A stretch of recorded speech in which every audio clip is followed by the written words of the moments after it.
And alright, hello everyone and welcome to a brand new video here on the channel. And of course for this one I am going to be discussing all the major pieces of new information that we received about Season 2 Reloaded for Call of Duty Vanguard. So if you guys weren't already aware, a little bit earlier today at the time of making this video, the official roadmap for Season 2 Reloaded did end up going live. And interestingly enough, in this particular roadmap and its accompanying article, we got all the information that we want to know about Season 2 Reloaded, including all the new content that we are going to be seeing as well as the release date. So with that being said guys, if you want to enjoy this video, make sure to leave a like on it down below as well as subscribe. And yeah, without further ado, now that I got the intro out of the way, let's dive right into it. And alright guys, now I do quickly want to mention that in this video, I'm going to be primarily focusing on the new content that we are going to be seeing in Vanguard multiplayer. However, let it be known that there is quite a bit of overlap between new content that we are going to be seeing in Vanguard multiplayer as well as Warzone. For example, we are going to be getting a new operator, which is Gustavo, as well as a new DLC submachine gun. And naturally, both of those pieces of new content you can use both in Vanguard multiplayer as well as Warzone. So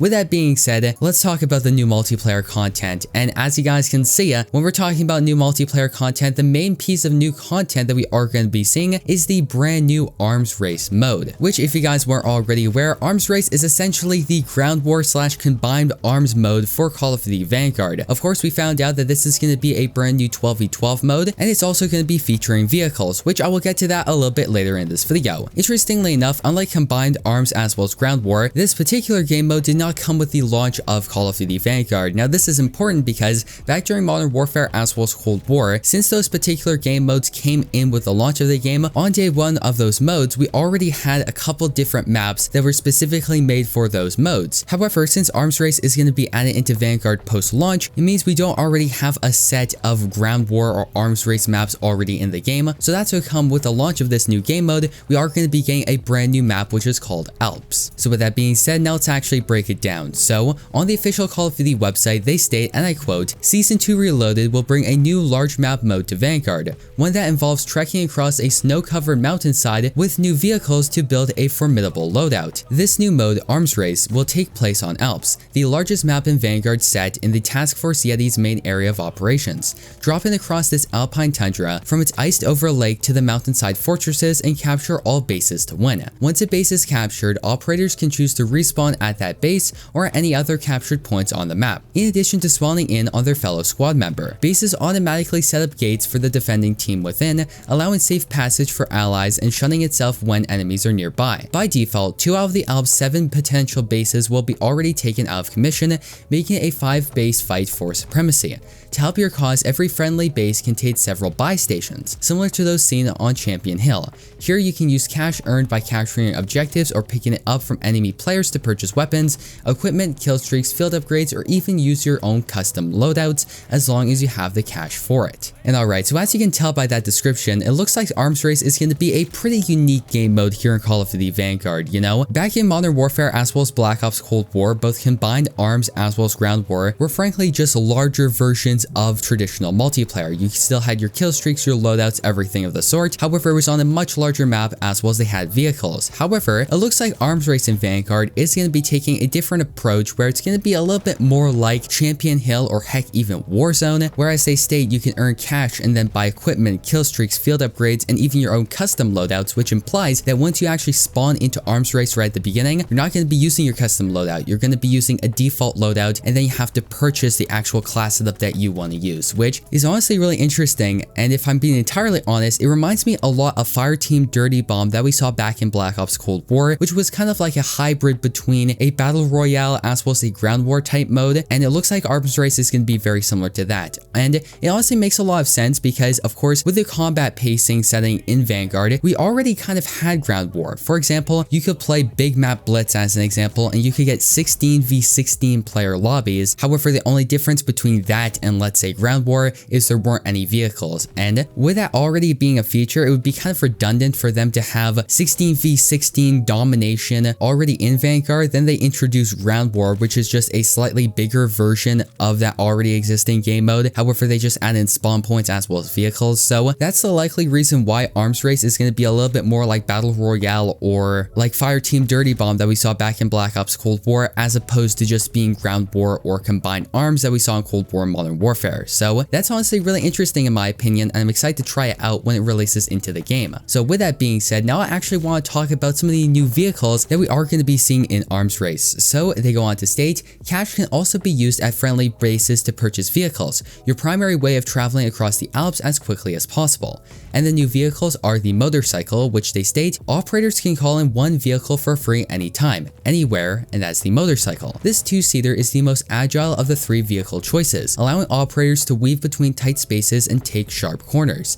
Its handling and speed come at the cost of durability, as one good rocket or a flurry of armor-piercing bullets can easily cause it to explode. In addition to that, we also have the CD-12 Transport, which appears to be kind of like a Jeep vehicle. And they go on to state, costing only a few hundred in-game cash, the CD-12 Transport is a 4-seater squad vehicle with enough room for your 4-person crew. If you and a few other operators want to gain ground quickly but cannot spawn near a targeted base, then the CD-12 Transport is a great way to cover some distance as one unit. Furthermore, destroying this vehicle will cause a large explosion, which may aid in destroying an enemy's base's gate. And finally, last but not least, we have the tank, which is of course the Sherman tank, and they go on to state, the most expensive vehicle in this new mode is arguably the most powerful, as it is the only one to come with built-in weaponry and is more durable than the CD-12 and the motorcycle. Tanks only have one seat for its driver, who also operates as its gunner. The vehicle is equipped with a high explosive round chambered in its cannon, which can easily take down an enemy base gates or groups of enemies. This can turn around an offensive charge or a defensive stand with effective use. And alright, so that's all the information that we received about Arms Race, as well as the new vehicles that are going to be in the mode. So with that being said, now I actually want to talk a little bit about ranked play, where, interestingly enough, in the mid-season update, we are going to be getting quite a few changes to ranked play. And they go on to state, ranked play, top 250 skill division and leaderboard in season, which means that this particular change is going to be coming a little bit later into season 2 and not actually with the mid-season update. However, the other pieces of new content, which are the new ranked play rewards, will be coming with the mid-season update. So going back to the top 250, they state, challengers, let's talk about celebrating your achievements. After refining ranked play since its beta launch at the beginning of the season, Treyarch is planning to introduce the all-new top 250 skill division and leaderboard in season 2 Reloaded. Here, the best Call of Duty players in the world are ranked in a new 8th skill division above challenger that everyone can keep tabs on directly from the ranked play menu. The fabled top 250 will be showcased in a new leaderboard, along with some of your favorite pros. Many of these members are likely to be a part of the Call of Duty Challenger circuit. If you wind up here alongside these potential future stars, you may want to see if you're eligible to start playing in some official tournaments. We can't wait to see who finishes season 2 in the #1 spot. Furthermore, they go on to state new ranked play rewards. Season 2 Reloaded brings an entirely new batch of Season 2 ranked play rewards to be earned by completing win challenges and earning ladder placements. These new rewards include 2 new pro issue blueprints, 2 weapon camos, 2 charms, an exclusive spray and sticker, and an animated emblem awarded at the end of the season based on your final skill division. For the ultimate bragging rights, players can earn the ranked play legend Solange operator skin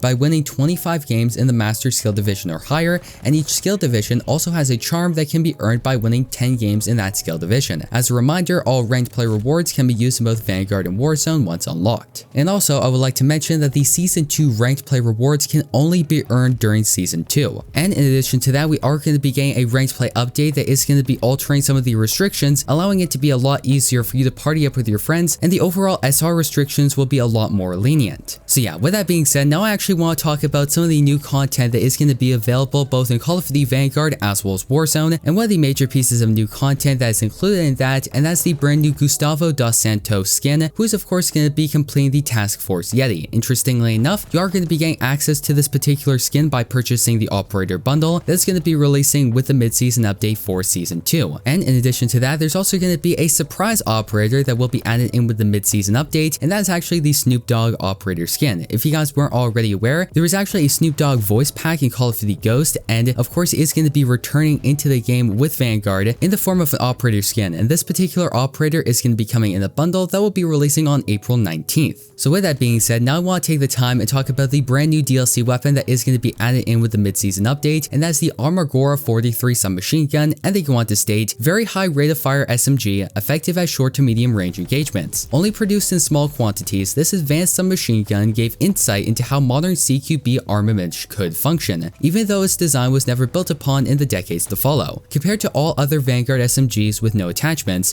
the Armagora 43 is the fastest firing weapon in its category. Its effective range is surprisingly great, better than other fast firing SMGs, but its high recoil and low damage might make it tough to engage far out targets without any attachments. Thankfully, there is the gunsmith. Bring the Armagora 43 here to kit it for engagements ranging from extreme CQC to long shot territory, especially by customizing its barrel and magazines. Want to bump up its damage and rate of fire, or tame that recoil to more manageable levels? This weapon can be tailored to a variety of skill levels, master it and its unruly recoil to unlock its powerful potential across Vanguard multiplayer and Warzone. The Armagora 43 can be unlocked in one of two ways, through an SMG based challenge or via store bundle to be released later this season, which features a weapon blueprint from this weapon's family. So yeah guys, with that being said, that's gonna effectively wrap up today's video, and if you guys haven't already, make sure you comment down below what your thoughts on the mid-season update for Season 2 Reloaded. And with that being said, if you guys went on to enjoy this one at any given point in time, make sure you leave a like on it down below, as well as subscribe and turn on post notifications so that way you guys will not miss any of the latest and greatest Call of Duty news, class ups, intel, and so much more. So thank you once again for watching. I've been your host, Deeper Jungle, and I hope to see you in the next one.